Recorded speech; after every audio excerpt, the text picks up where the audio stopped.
안녕하세요, 김호준입니다. 대한민국의 보다 주도적인 역할을 통해 한반도의 평화체제를 구축하는 담대한 여정을 시작하고자 합니다. 첫째, 우리는 북한의 붕괴를 바라지 않으며 어떤 형태의 흡수 통일도 추진하지 않을 것입니다. 둘째, 한반도 비핵화를 추구하겠습니다. 셋째, 항구적인 평화체제를 구축해 나가겠습니다. 넷째, 한반도의 새로운 경제 지도를 그리겠습니다. 다섯째, 비정치적 교류협력 사업은 정치 군사적 상황과 분리해 일관성을 갖고 추진해 나가겠습니다. 작년 7월 독일 베를린에서 있었던 문재인 대통령의 연설입니다. 얼마 전 만났던 독일 슈피겔 기자는 당시 이 연설에 귀 기울인 독일 언론은 아무도 없었다고 하더군요. 국내도 마찬가지였죠. 연설은 연설일 뿐이다.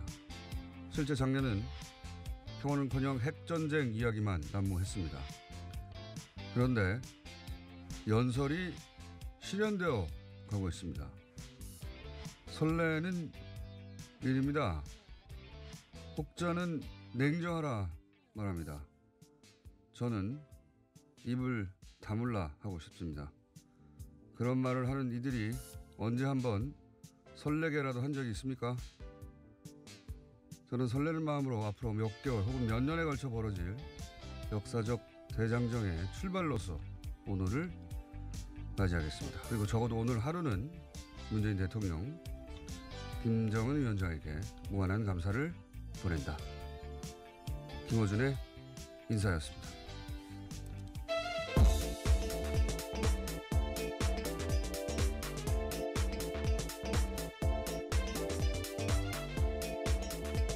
시사인의 김은지입니다. 안녕하십니까. 오늘은 뉴스공장 특집 방송입니다. 남북 정상회담 특집. 네, 이런 날이 오네요. 특집으로 특별히 준비된 건 없어요. 아, 그럼 어떤 의미에서 특집인가요? 시간이 늘어난다거나 그러지 않습니까? 1시간 늘어나는 게 특집이고 네. 그 외에 특별히 준비된 건 없으나 마음이 특집입니다. 네. 하나 더 있군요. 제가 넥타이를 네, 왜 안 매셨어요? 가지고 왔습니다. 그냥. 매면 답답하고 귀찮을 것 같아서. 예, 옆에 두는 걸로 만족을 하시는 건가요? 가지고 왔다. 넥타이를 가지고 왔다. 예. 예. 굉장히 특별해 보였었는데 하실 줄 알았는데 하진 않으셨네요. 아니, 그래서 9시 반에 군사법원에서 넘어간다니까 그때 잠시 맬까 생각하고 있긴 합니다. 근데 이제 애초 넥타이를 가지고 올 때는 3시간 동안 맬까 했는데 이 스튜디오에 들어오는 순간부터 참 귀찮구나. 진심 그렇게 귀찮은 목소리 내시니까 할 말이 없네요. 그래서 9시 반쯤 전후해가지고 약 10분 정도는 착용할 생각입니다. 네. 자, 제가 얼마 전에 한번 잠깐 얘기했잖아요. 독일 기자 만난 적이 있다고. 그러셨죠. 슈피겔 기자였어요. 근데 아직 기사가 안 나왔기 때문에 그때는 안 했는데 슈피겔 좋은 잡지죠. 예. 네, 그럼요. 유럽에서 가장 알아주는 언론사인데요. 유럽을 대표하는 잡지고. 저를 찾아왔다는 거 아닙니까? 저를. 지금 그게 포인트인가요? 근데 이제 한참 여러 가지 얘기를 나눴는데 그 요지가 인터뷰로 온 이유가 그거였어요. 그러니까 당시 그 독일 베를린 선언 그때 독일 함부르크에서 G20이 있었어요. 그래서 독일 기자들 대부분이 다 거기 갔고 사실은 주요 기자 거기 안 앉아 있다. 그때 그 베를린 선언할 때 그런 얘기하면서 관심 없었다고 독일 기자들. 네. 왜냐하면은 독일에 와서 이런저런 얘기 하는데 뭐 되겠느냐 내용상으로도. 근데 이제 지금 독일에서 이 남북 북미 역사적 어떤 대전환 시작이 독일에서 시작된 거라고 자기들끼리 광을 팔고 있다고 언론에서 얘기하면서 당시 질문의 핵심이 뭐였냐면 왜 인터뷰를 했냐면 문재인 대통령은 어떤 사람이기에 김정은 트럼프 같은 전 세계에서 가장 예측하기 어렵고 다루기 어려운 상대를 상대로부터 이 대화 기회를 이끌어냈냐 이거였어요. 예. 그게 질문의 요지였고 그것 가지고 뭐라고 대답을 하셨나요? 근데 좀 여러 가지 이유가 있었는데 한 가지 이유 중에 하나가 뭐냐면 정치인들은 이제 직접 만나보신 분들은 다 아시겠지만 우주가 자기가 우주 중심이에요. 예. 뭐 모든 사람들이 자기가 중요하지만 그게 각별한 사람들이 정치입니다. 그런 에너지 없이는 사실은 정치를 할 수 없다 싶을 정도로 모든 영광을 자신들에게 돌리는 사람들이고 그건 뭐 독일도 마찬가지라고 맞장구 치면서 한참 얘기했는데 문재인 대통령은 아주 특이하게 자연인으로도 그리고 정치인으로도 그런 게 없는 사람이다. 그래서 자기가 타고난 인성, 자기가 돋보이려고 혹은 결과의 영광을 자기가 가져가려고 그렇게 일을 꾸미질 않는다. 그 점이 정반대로 모든 영광을 다 가져가야 되는 트럼프 대통령이지 않습니까? 트럼프 대통령 엄청나게 자기중심적인 트럼프 대통령을 다루는데 최적의 캐릭터이기 때문이기도 하다. 네. 근데 그게 일부러 꾸며서 전략적으로 하는 게 아니라 본심이 그렇다 보니까 트럼프 같은 대통령을 상대할 때 야 이게 나를 속이려거나 나를 이용하려고 하는 게 아니고 정말로 자기를 존중해주고 띄워주는 거라고 생각해서 문재인 대통령을 신뢰하게 만드는 점이 있다. 뭐 이런 얘기를 한참 했어요. 근데 슈프길 기자도 거기에 크게 공감을 했고 그래서 이번 주에 진정한 기회라는 제아의 기사에서 이처럼 어려운 과제를 수행하는데 문재인 대통령보다 적합한 인물은 거의 없다. 이런 내용. 이 내용을 제가 말해줬다는 거. 인용이 되어 있나요? 김어준 공장장 이름으로요? 안 나옵니다. 제 네. 이름은. 자, 뭐 특별한 날에 좀 길게 얘기했는데 어쨌든 적어도 오늘 하루는 또 이런 얘기가 됐습니다. 긴 시간 얘기했기 때문에 여러 가지 얘기했는데 그중에서 전 세계 기자들이 가장 현재 만나고 싶어하는 인사가 문재인 대통령이라는 얘기. 근데 가장 만나기 어렵다 지금 전 세계에서 다 인터뷰 요청이 들어가는데 너무 바쁘대요. 예. 그리고 우리가 생각하는 것보다 문재인 대통령의 국제적 위상이 굉장히 대단히 높아졌다. 최근 몇 개월 사이에. 네, 그렇죠. 최근에도요, 인물로서 4위에 꼽혔던 걸로 기억을 하는데요. 네. 전 세계 영향력 있는 인물이나 예. 위대한 협상가 등등 호칭들이 주제자 협상가. 예. 굉장히 쏟아지고 있습니다. 어쨌든 오늘 하루는 문재인 대통령이 지금 만들어가고 있는 한반도 상황에 대해서 평가받아 마땅하다는 점을 제가 말씀드리자 특집으로 좀 길게 얘기했고요. 자, 이제 관련 뉴스가 많습니다. 오늘 하루 종일 아마 어떤 채널을 틀어도 하루 종일 이 뉴스가 나올 텐데. 네, 한국 채널뿐만 아니고 외신을 보더라도요, 이 뉴스가 아주 비중 있게 다뤄질 겁니다. 전 세계 외신에서 다 나옵니다. 예. 네, 그래서 이제 2시간 조금 넘게 남았는데요. 문재인 대통령과 김정은 북한 국무위원장이 만나게 됩니다. 휴전 이후에 북한 최고 지도자가 남한 땅을 밟는 것은 처음인데요. 오늘 오전 9시 반에 판문점 군사분계선에서 처음 만남을 가집니다. 김 위원장은 판문점 군사정전위원회 회의실 T2와 T3 사이로 군사분계선을 넘게 되는데요. 이때 문재인 대통령이 이 자리에서 김 위원장을 맞이합니다. 두 사람은 전통 의장대의 호의를 받으면서 공식 환영식장으로 걸어가서 이동하고요. 또 오전 9시 40분쯤에는요. 자유의 집과 평화의 집 사이 판문점 광장에 도착해서 사회를 포함해서 공식 환영식을 갖게 됩니다. 이 또한 북한 지도자로서는 처음 있는 일입니다. 저희도 특집이다 보니까 이제 CNN을 화면을 틀어놨거든요. 예.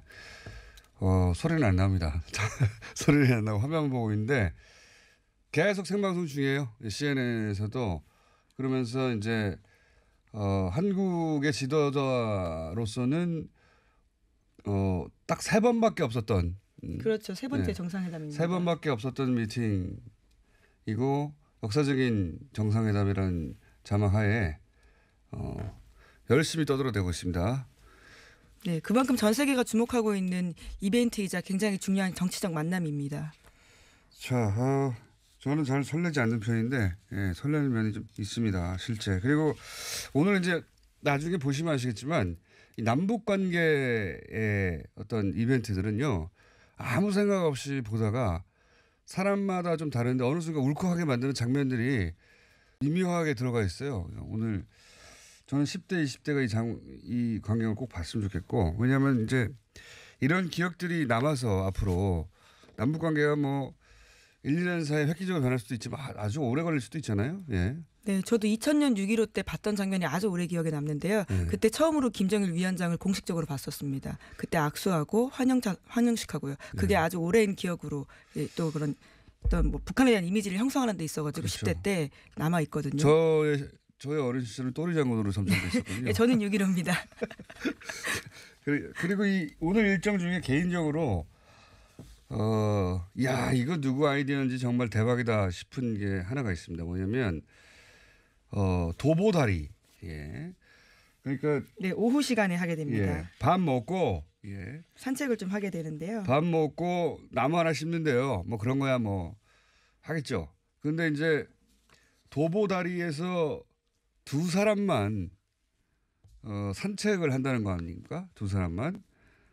저는 이거 누가 생각해 한 30분 정도 산책을 한다는 건데 이게 대박이라고 봅니다. 이게 이제 그 최고 지도자라고 해서 마음대로 할 수 있는 게 아니거든요. 우리는 이제 그렇게 상상하고 전제하는데 왕정 시대에도 왕이 마음대로 못했어요. 보면 다 주변이나 측근이나 혹은 뭐 자기를 싫어하는 사람이나 혹은 뭐 말은 안 하지만 충성도가 낮은 사람 혹은 민심이 자신을 어떻게 보는지 이 리더들은 끊임없이 왜냐하면 자기 리더십 통치력을 유지해야 되니까 북한이라고 해서 사람 사는 곳이고 그게 예외가 아니라 왕정 시대에도 왕의 눈치를 봤기 때문에 그렇게 주변을 살펴봐야 됩니다. 그런데 이제 쭉 지금 같이 온 사람들이 있지 않습니까? 자기 휘하에 있습니다. 예, 우리도 마찬가지고 우리 대통령도 그러니까 자기 감정대로 막 할 수도 없는 일이고 자기 결정이 많은 사람에 영향을 미치니까 근데 이제 부담 없이 둘이서 사람들 다 없는데 둘만 산책을 30분을 한다는 거잖아요. 이때 한반도 운명을 가를 몇 마디가 오갈 수도 있어요. 예. 이제 둘 사이에만 통할 수 있는 최고 지도자끼리만 통할 수 있는 이야기, 결정적 이야기를 이때 할 수 있죠. 저는 그래서 30분 동안 두 사람이 밥 먹고 나서 소화시킨다는 명목으로 산책하는 요거 일정 이거 대박이라고 봅니다. 이거. 예. 그러니까 앞서 식수를 하긴 하는데요. 아무튼 네. 그렇게 단둘이 만난다는 점에서 굉장히 의미가 있습니다. 그렇죠. 뭐 식수야 뭐 공식 행사가 옆에서 사진 찍고 그럴 텐데 이제 친교 산책이요? 예, 웃깁니다만 어쨌든 둘만 한 30여 분 담소를 나눈다. 요 일정이 저는 하이라이트라고 봅니다. 예. 전체 중에서. 그리고 같이 오는 사람들 얘기도 했는데 북한에서. 네, 어제 공식 수행원 명단 공개했는데요. 모두 9명입니다. 가장 눈길을 끄는 건요. 군부 수뇌부가 있기 때문인데요. 군사적 긴장 완화를 실천하는 데 있어서 보증수표 역할을 하는 게 아니냐라는 기대를 모으고 있습니다. 내려오는 사람들의 면면이 대단합니다. 그러니까 네, 그렇죠. 이례적인 인사들이 굉장히 많습니다. 군 인사도 그렇고요. 또 외교 인사도 그렇습니다. 이제까지 북한이 이렇게 정상회담 할 때 데리고 오지 않았던 인사인데요. 특히 리명수 총참모총장은 북한군의 군사작전을 총괄 지휘하고 통제하는 군부 내 최고 군령권자라고 합니다. 남쪽의 합참의장에 해당하고요. 또 박영식 인민무력상은 군을 대외적으로 대표하면서 군사행정을 책임지는 강요인데요. 북한이 이처럼 군령과 군정을 대표하는 두 인사를 이례적으로 공식 수행원에 포함시켰습니다. 북한은 그 군사국가거든요. 기본적으로. 근데 다 내려왔다고 보면 됩니다. 예, 군의 최고 책임자들 혹은 외교라인의 최고 책임자들 또 우리나라의 국정원에 해당되는 통전부, 예, 통전부의 김영철 위원장, 예, 부위원장이요. 예. 그리고 만약 이게 이제 이원 집정부제라면 뭐 북한은 이원 집정부제가 아닙니다만 예, 명목상으로는 이제 국가수반이 예, 김영남 김영남 위원장입니다. 예, 위원장인데. 그러니까 위원 집정부제라면 대통령 총리가 다 내려온 것이고 북한 수뇌부가 통째로 다 내려왔어요. 지금 예, 사실상. 네, 그래서 우리도 예상 못했던 수행원들이 있어서요. 예. 남한 쪽에서도 공식 수행원을 추가했는데요. 정경두 합참의장입니다.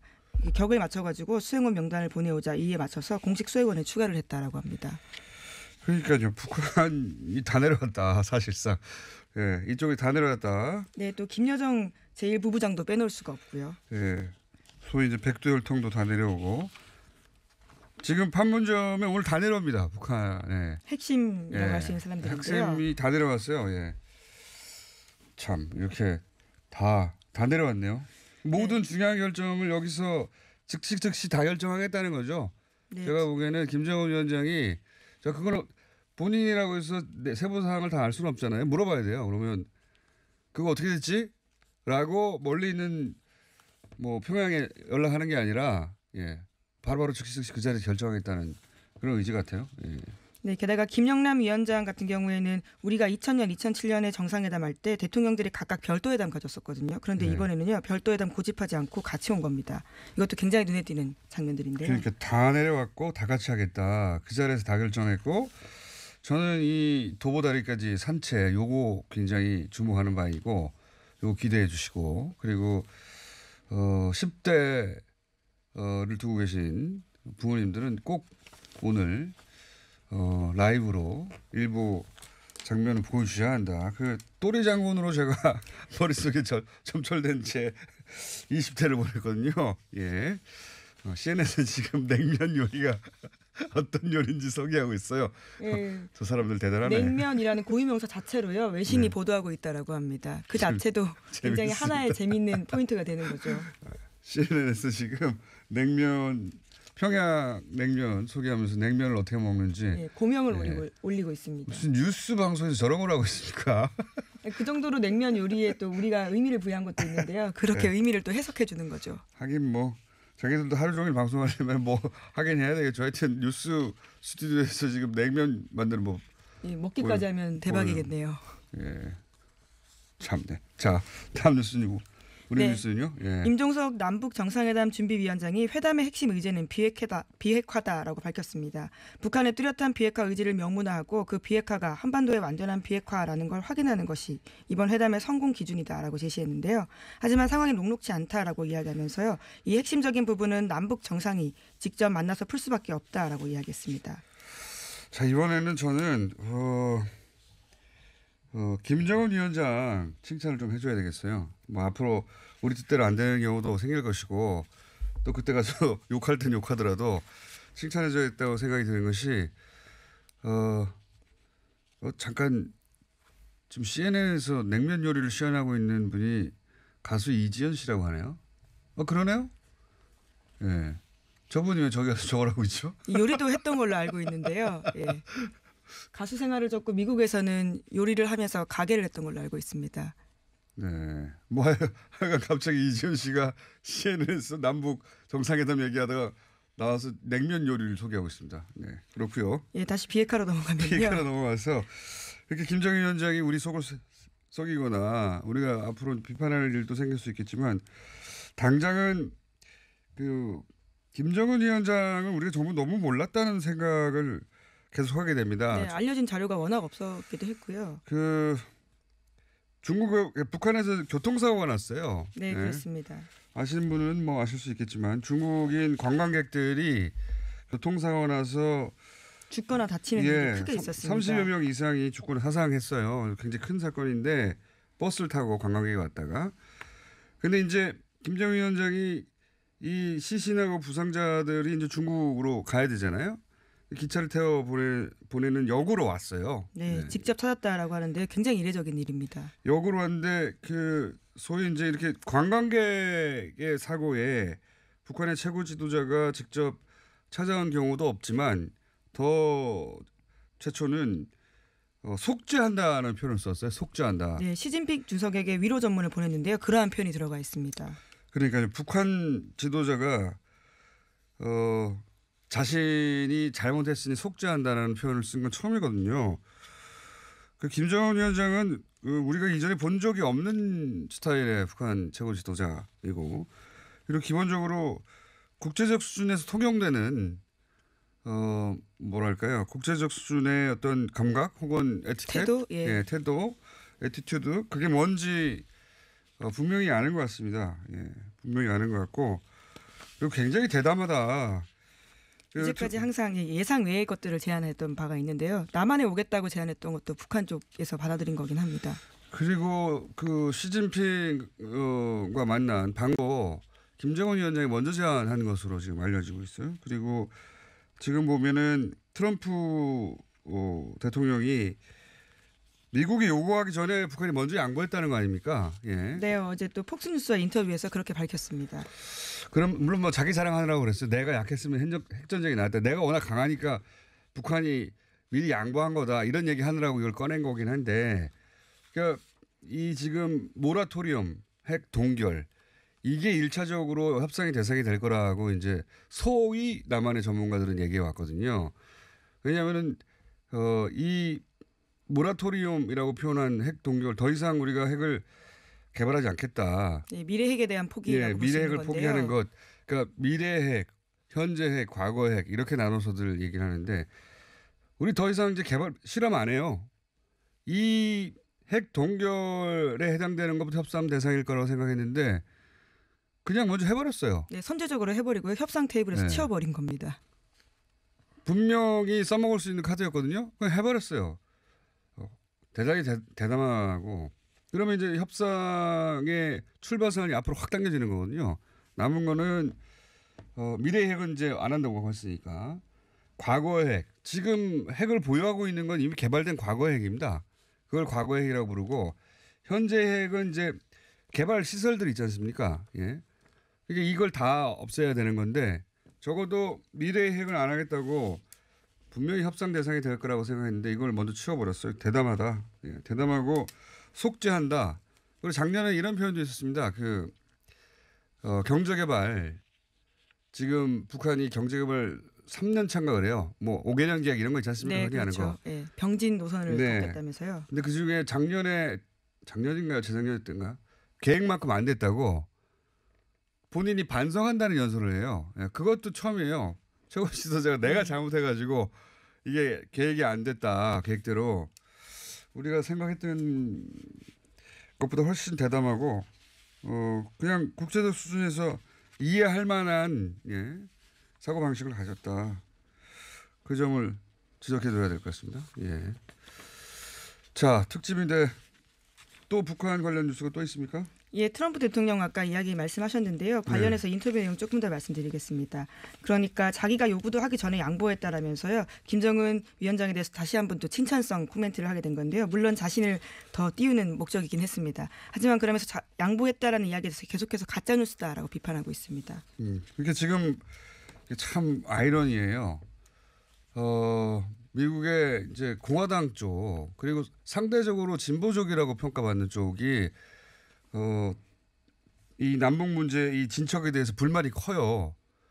그게 그러니까 자기들은 못했던 일이 벌어지는 것에 대한 심정적으로 우리가 그때 그러면 무능했다라는 얘기가 될 수 있지 않습니까? 실제로 트럼프 대통령이요 그렇게 공격하고 있습니다. 네. 최악의 협상가들이라면서 이미 오래전에 해결됐어야 될 일이다라고 강조합니다. 특히 오바마 행정부를 그렇죠. 오바마 대통령에 대한 컴플렉스가 대단하거든요. 예. 근데 그래서 최악의 협상가들이라고 하는데 미국 내에서는 역대 최악의 대통령이라고 평가를 받는 대통령이 남북 문제에 있어서만은 우리한테는 최고의 대통령이 되어가는 아이러니도 있고 그리고 미국의 진보적인 인사들이 오히려 이 남북 문제에 대해서 막 공격하고 있고 트럼프 대통령이 막 방어하고 있고 매우 뒤죽박죽 이상한 일이 벌어지고 있으나 적어도 남북 문제에 있어서는 그 오바마 행정부가 우리 입장에서는 최악의 협상가들이 맞긴 맞습니다. 예. 전략적 인내라고 하는 아무 내용도 없는 말만 번지는 아무것도 안 한 8년이었군요. 예. 그게 사실은 또 우리 보수 정부하고 맞물려 가지고 그럴 수밖에 없었다라고 오바마 행정부에서는 얘기는 하긴 하겠죠. 예. 아무것도 안 했으니까요. 지난 9년간의 그 보수 정권 하에서는 차근차근 단절하고 차근차근 끌어냈으니까요. 그래서 결국 개성공단까지 폐쇄하고 참 되돌아보면 이 정상회담이 세 번째인데요. 그렇죠? 네, 2000년, 2007년 그리고 2018년입니다. 근데 이제 만약에 이번 정상회담을 계기로 북미 회담도 잘 풀려가고 2, 3년 내에 여러 가지 항구적 평화 체제가 구축된다. 모두가 바라겠습니다만 그럴 경우 그 공의 일부라도 보수 진영이 공유해야 되거든요. 지금 이렇게 나올 때가 아니에요. 그 보수 진영 국회의원 몇 명이 이걸 막을 수 있는 게 아니에요. 이 큰 흐름을. 아직도 좀 안타깝습니다, 사실은. 예. 네, 심지어 홍준표 자유한국당 대표는 일본 외신과의 인터뷰에서 이번 정상회담은 남한의 일부만 환영하고 있다라고 하면서 좌파 진영만 환영한다는 식의 주장을 하고 있다고 합니다. 남북 정상회담이 잘 되길 바라는 건 보수 진영에서도 마찬가지예요. 자신을 스스로 보수라고 생각하는 분들도. 근데 제가 말하는 건 이렇게 결국 해서 이제 앞으로 큰 변화가 생긴다면 그 과실을 결국은 3번의 진보적인 대통령이 만드는 성과가 될 게 아니겠느냐, 역사 속에. 지금이라도 사실 같이 그 일부 공을 같이 가져가야 되거든요. 두고두고 바꿀 수 없는 역사로 남을 거거든요. 이제 안타깝습니다. 저는 이 남북 문제에 있어서는. 계속 그렇게 태클을 거는 것으로 해결할 수 있는 문제가 아닌데. 이것만 벌써 한참 얘기했네요. 네. 예, 오늘 이게 워낙 큰 뉴스여서요. 네. 계속해서 우리는 말씀드렸는데요. 될 것도 아니에요. 예. 네. CNN도 그러고 있고. 네. 예. 다른 뉴스 하나만 전해드리면요. 네. 예, 서지현 검사의 폭로 이후에 출범했던 검찰 성추행 진상조사단이 어제 수사 결과 발표하고요. 사실상 활동 종료했습니다. 그런데요. 성과가 부족하다는 비판을 받고 있습니다. 예, 이 비판은 여러 사람이 하고 있죠. 이 문제는 저희가 따로 다뤄보겠습니다. 오늘은 길게 했네요 벌써. 예. 남북 문제만 얘기했는데도. 여기까지 하겠습니다. 시사인의 김은지였습니다. 감사합니다.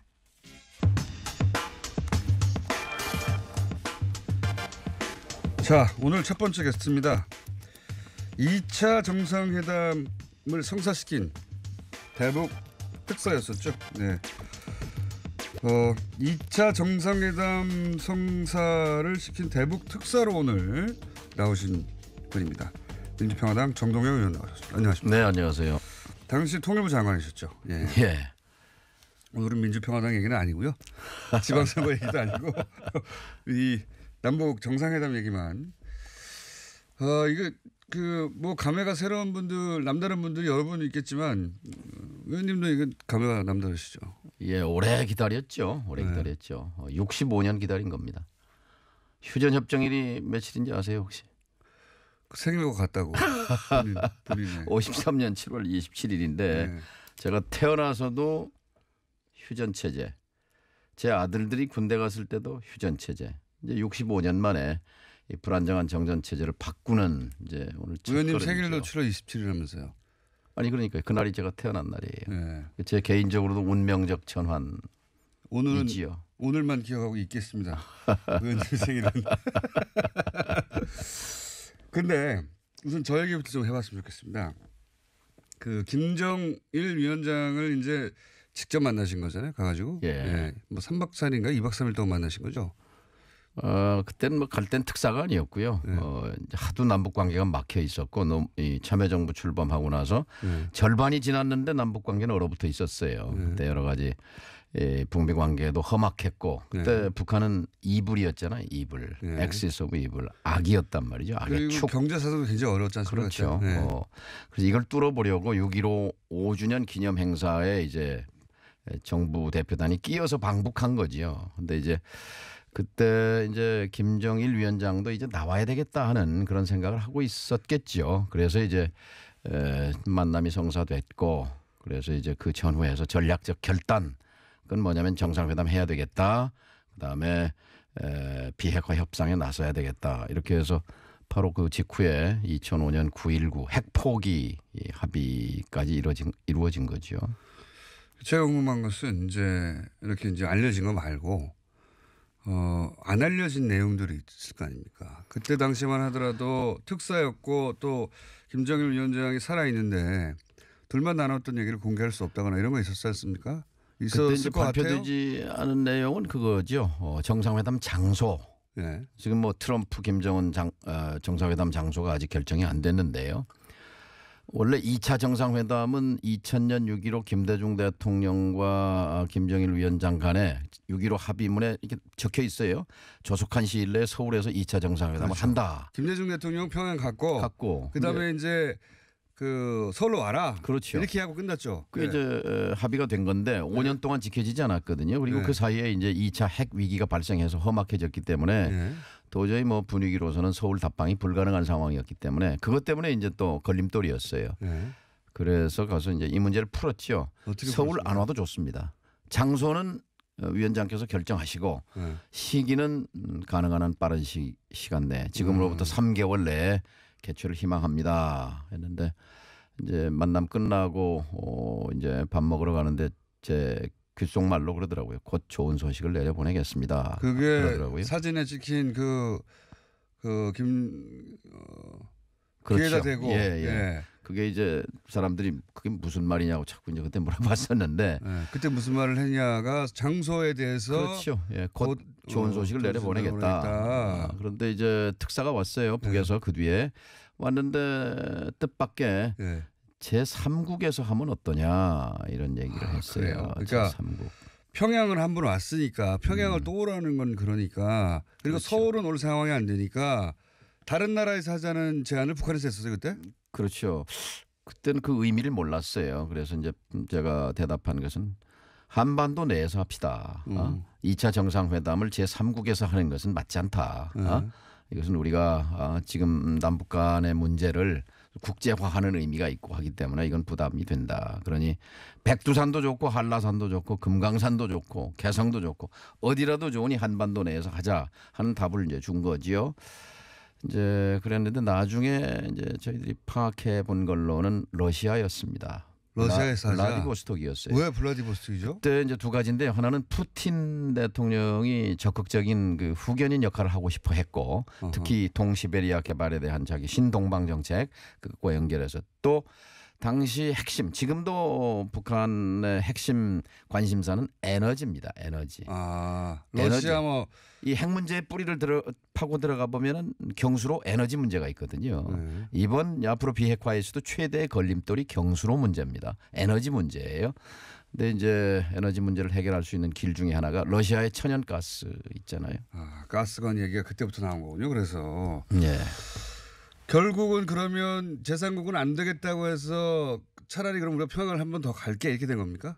아닙니다. 이제 그리고 나서 그러니까 비핵화 6자 회담을 돌리면서 남북 정상회담을 통해서 이거를 이제 결말로 이끌고 가려고 했던 게 이제 우리 구상이었는데 남북 정상회담은 유예된 상태에서 9.19 합의가 된 거지요. 그러니까 전략적 결단을 내렸어요.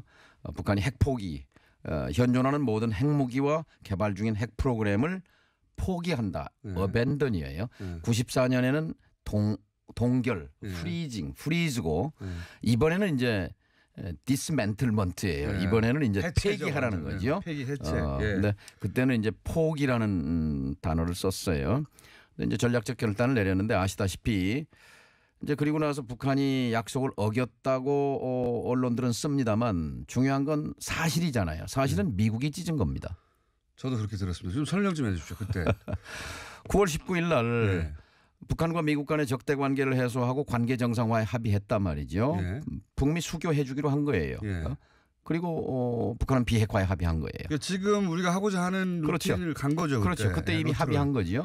북은 핵을 내려놓고 미국은 수교해주고 그런데 미국의 강경파 네오콘 입장에서는 이걸 받아들일 수 없었던 거죠. 그래서 바로 그 다음 날 미국은 불량국가 깡패국가다. 그리고 마카오에 있는 BDA 불법 자금을 조사해야 한다. 그게 컸습니다. 결국 그래서 모든 게 틀어진 거죠. 그 소위 이제 그 거대한 합의가 이루어진 건데 핵을 포기하고 그다음에 북미 수교를 하고 결국 지금 원하는 거 똑같은 겁니다. 핵을 포기하고 체제 보장을 얻고. 그렇죠.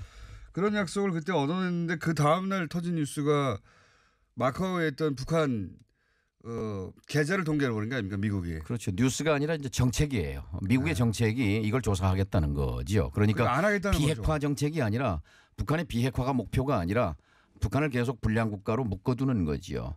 네오콘 내부에 이런 토론이 있었다고 해요. 자, 이 비핵화 문제를 북한 문제를 해결하고 나면 동북아에서 우리는 에나다 노스코리아가 필요하다. 또 다른 노스코리아가 필요하다 하는 거지요. MD망 구축을 통해서 이른바 중국 포위 전략을 거대한 세계 전략으로 채택하고 있었던 그때 부시 정부 내부의 네오콘 입장에서는 북한 문제를 그렇게 김정일 위원장의 전략적 결단으로 비핵화로 가는 것을 원치 않았던 거죠. 그 뒤에 확인된 것은 크리스토퍼 힐 미국 대표가 나중에 제가 물어봤어요. 몇 년 뒤. 그 문재인 대통령 5년 전에 2012년 대선 때 크리스토퍼 힐 대사를 국회 그 사랑제에서 만났어요. 네. 그때 이제 제가 옆에 그때 동석했는데 왜 그랬냐? 그때 물어봤어요. 왜 그랬냐고? 그때 뭐라고 그랬냐면 당시 미국에는 2개의 정부가 있었습니다. 이게 힐 대사의 답변이었습니다. 그러니까 합의한 것은 협상파 대화파가 크리스토퍼 힐, 콘돌리사 라이스 그리고 이제 부시 대통령의 재가를 받은 거고 그다음에 찢어버린 것은 강경파 네오콘, 딕 체니, 럼스펠드, 펄트, 존 볼튼이 지금 어디 있습니까? 한번 보셔 가리죠. 그러니까 지금 트럼프한테 다시 가 있는데 예. 그때 그게 하루 만에 찢어진 거거든요. 그렇죠. 네. 그리고 그게 이제 설득이 된 거고 지금 알려진 것은 대단히 언론들이 얘기하는 것은 전문가라고 하는 분들도 말하는 것은 북한은 매번 약속을 어긴다라고. 전문가 아니에요. 종편이나 이런 데 나와가지고 맨날 얘기하는 변호사나 이런 분들. 중요한 건 사실관계예요. 그러니까 남북관계에 대해서 실무에 뛰어본 적 한 번도 없는 사람들이 나와서 맨날.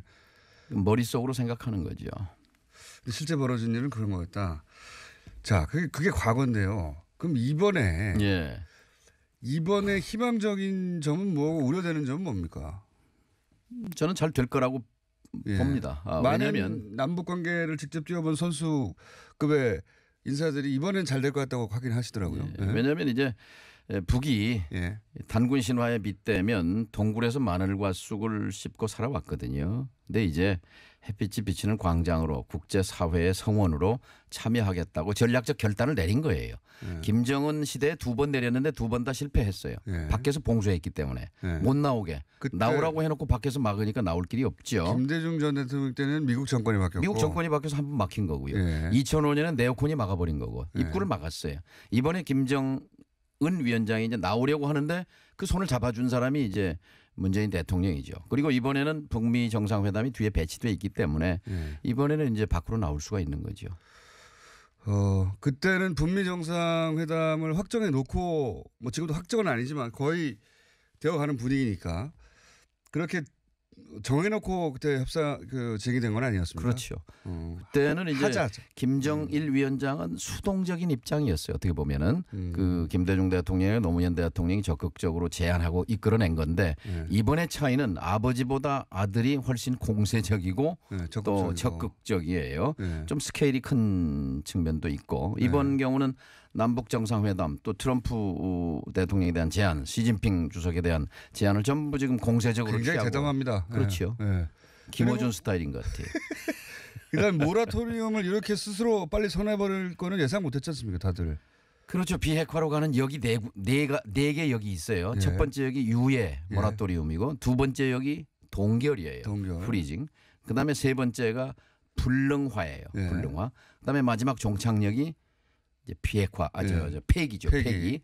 그런데 벌써 두 번째 역을 통과하고 있어요. 그러니까요. 보통 이게 협상에 써먹을 건데 협상하지 않고 미리 선언해 버렸으니까. 이제 하나가 스케일이 크다는 얘기 하나 했고 그 다음에는 결국 불신 문제입니다. 특히 북미 간에 미북 간에 뿌리 깊은 불신이 있잖아요. 미국은 북한을 전혀 믿지 않습니다. 북한 또한 핵 개발의 4단 논법이 있잖아요. 4단 논법이 첫 번째 미국은 믿을 수 없는 나라다. 정권이 바뀌면 정책이 뒤집어진다. 두 번째 미국은 두려운 존재다. 그렇죠. 우리를 압살하려고 한다. 특히 핵무기로 위협을 한다. 세 번째 그래서 우리가 생존하려면 최우선 과제는 미국과의 관계를 정상화하는 거다. 그런데 미국은 관심이 없다. 그렇죠. 들은 채 많지 않다. 결국 우리는 미국의 그런 압살 위협에 맞서서 핵무기와 미사일 개발로 질주할 수밖에 없다. 그러다 보면 협상할 때가 올 것이다. 이렇게 4단 논법에서 이제 마지막 단계 이제 핵무력 완성 선언과 함께 유턴한 거라고 판단하는 것이 저는 상식적이고 합리적 판단이라고 봅니다. 자, 거기까지 이해했고요. 직접 이렇게 뛰어본 선수들이 얘기를 하면 다릅니다. 확실히. 종편 그 북한 관계 관련해서는 종편 보지 마시고 너무 많은 변호사님들이나 한 번도 이런 걸 해본 적이 없는 사람들이 나와가지고 그 뇌피셜이라고 하죠. 뇌피셜. 자기 상상 속의 이야기를 해요. 대부분. 예. 자 오늘 이야기를 저희가 6분밖에 이제 안 남았습니다. 오늘 어떤 순간을 주목해야 되고 어떤 합의나 선언이 나오면 이게 큰 성공이라도 봐도 좋습니까? 일정 발표에서 제가 주목한 부분은 그거예요. 합의문 서명이 예. 있고 그리고 공식 만찬이 있더라고요. 네. 그거는 이미 성공을 확인했다는 얘기죠. 그래요? 일정 배치로 봐서. 아 그래요? 그렇지 과거의 않아요? 경험으로 볼 때. 아 그렇군요. 1, 2차 정상회담하고 정리하는데 하룻밤 꼬박 걸렸습니다. 근데 아하. 이번엔 당일치기 회담이잖아요. 네. 이미 합의문은 돼 있다고 봅니다. 그렇군요. 이제 그 중에 이제 문구 수정이 조금 있겠지만, 네. 근데 결국 어제 그 청와대 우리 임종석 실장이 예. 비핵화 의지 명문화가 들어가면 회담 성공이다는데 비핵화 명문화가 돼 있다는 얘기죠. 그 말은. 그 김을 빼면 어떻게 합니까 이렇게. 그렇잖아요. 예. 비핵화가 오늘 산책이 하이라이트죠. 그렇죠. 저도 그렇게 생각합니다. 산책. 예, 그건 누구 아이디어인지 모르지만 아주 저도 기가 막힌 거예요. 기가 막힌 아이라고 봅니다. 저도. 그러니까 2000년 1차 정상회담 때 네. 김대중 대통령이 갑자기 김정일 위원장 차에 동승했잖아요. 네. 아무도 없이 둘이만 각가지 억측이 많이 난무했지요. 그런데 그런 시간이 필요한 거거든요. 그게 중요하거든요. 그것을 네. 이번에 이제 차 탈 시간은 없는 거니까 네. 산책 시간으로 만든 거죠. 저도 그거 대단한 아이디어라고 아주 봅니다. 기가 막힌. 자연스럽게 뭐 밥 먹고 나무 심고 산책 잠깐 한다 이거 그죠? 지금까지 문재인 대통령의 언급 중에 가장 울림이 큰 얘기, 김정은 위원장의 얘기 중에 가장 주목해야 할 얘기가 한 마디씩 있습니다. 네, 어떻습니까? 지난번에 청와대 자문회의 가서 그 얘기를 했어요. 네. 원로 문 대통령- 자문회에 가셨죠 참. 원로는 아니고요, 제가. 근데 원로 자문회에서 예. 예. 근데 왜 가셨습니까? 원로도 아니시면서. 저는 이제 작년 자문회의. 어쨌든 원로 자문회 했었고 예. 거기 가셨는데 문 대통령이 이런 말을 했어요. 내 운명을 어떻게 남에게 맡기나. 이게 핵심입니다. 핵심이에요. 길라잡이 정상회담이라고 낮춰서 겸손하게 말하지만 사실 중심은 오늘 이 자리입니다. 그리고 김정은 위원장이 자주 지정학이라는 세 글자를 씁니다. 근데 그 말 중에 한반도가 조선반도가 지정학적 피해국에서 지정학적 수해국으로 나서야 한다 이 말이 있어요. 이거는 역사의식이 담겨 있는 말이에요. 지정학적 피해국. 지난 100년 동안 일본의 식민지 노예, 전쟁, 분단, 가난 지난 100년을 통과해왔잖아요. 지정학적 수해국으로 나아가야 한다. 이 말에 이 짝이 될 수 있습니다. 내 운명을 남에게 맡기나. 수혜국이 되어야 된다는 표현을 썼어요? 그렇습니다. 김정은의 워딩입니다. 김정은의 직접 워딩입니다. 이번에 4월 20일 날 노동당 전원회의에서 이렇게 말하잖아요. 인민의 웃음소리가 들리는 행복한 나라를 만들고 싶다. 문명국가라는 표현을 썼고요. 사회주의 문명국가, 사회주의 경제강국. 그다음에 지난 6년 동안 22군데 경제개발구역을 지정하잖아요. 이것과 문재인 대통령이 제기한 한반도 신경제지도, 저 목포에서 새만금으로 신의주까지 하는 서해안 제조 물류 교통벨트, 동해안에 부산에서 원산에서 블라디보스톡으로 이어지는 동해안 차원 에너지 벨트, 이 구상과 사회주의 경제 강국, 인민의 허리띠를 졸라매게 하지 않겠다, 사회주의 부귀 영화를 누리게 해주겠다라는 말과 짝을 이룹니다.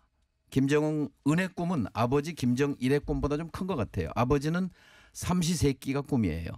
삼시세끼 먹는 사람은 뭐라고 그러죠? 집에서. 삼시세끼 먹는 사람을 집에서 삼시세끼 먹는 사람들을 우리 삼식이요? 근데 그것도 북에서는 굉장히 호사스러운 꿈이었는데 그 꿈이 아니라 그 꿈을 넘어서서 베트남의 길을 가보자 하는 거죠. 공산당 일당 독재를 하지만 그러나 수십 년 동안 고도 성장하잖아요. 미국과 15년 전쟁했습니다. 60년에서 75년, 그리고 95년에 관계 정상화하고 시장 개방하고 베트남의 길, 매력적인 길이지요. 이것을 도보 산책하면서 내 운명을 어떻게 남에게 맡기나라는 얘기와 자, 1분 남았는데요. 지정학적 수혜국. 의원님은 이 남북 문제 얘기할 때 진짜 빛납니다. 남북 얘기만 하세요, 당분간. 지방선거 얘기하지 마시고. 근데 1분 남았는데 그러면 이제 이게 어떻게 되는 겁니까? 이게 사실상 공식적으로 양국 체제가 되는 거, 한반도 양국 체제가 되는 거 아닙니까? 2국 2체제로 가는 거죠. 그렇죠. 2국 2체제로 가는 2국 거죠. 오늘 2체제로 합의문을 국회에서 이제 동의하면 그게 법률의 효력을 갖는 남북 기본 조약이 되는 셈이에요. 과거는 북한도 우리 남한도 다 괴뢰라고 했지 않습니까? 예, 이제 그 시대를 넘어가는 거죠. 그래서 각각 하나의 체제, 하나의 국가를 인정하는 거잖아요. 정전 체제 하에서는 괴뢰고 예. 평화 체제 하에서는 2국 2체제, 남북 연합 시대로 들어서는 거죠. 갈 때 여권 내고 가야 되는 겁니까? 그렇죠. 그렇게 생각하시는 거죠? 동서독 기본조약이 72년에 맺어졌을 때 소독 내에서도 저 괴뢰인데 예. 제재해서 압박해서 붕괴시켜야 할 대상을 어떻게 국가로 인정하느냐 하고 브란트 수상에 대한 불신이 많이 제출됐어요. 2표 네. 차이로 브란트가 재신임 됐습니다만 그때 안 됐으면 달라졌죠. 자, 이제 72년에 맺었던 동서독 기본조약 시대가 이제 남북한의 기본 협정 시대로 우리 앞에 있는 겁니다. 정동영 의원이었습니다. 또 모시겠습니다. 감사합니다. 감사합니다.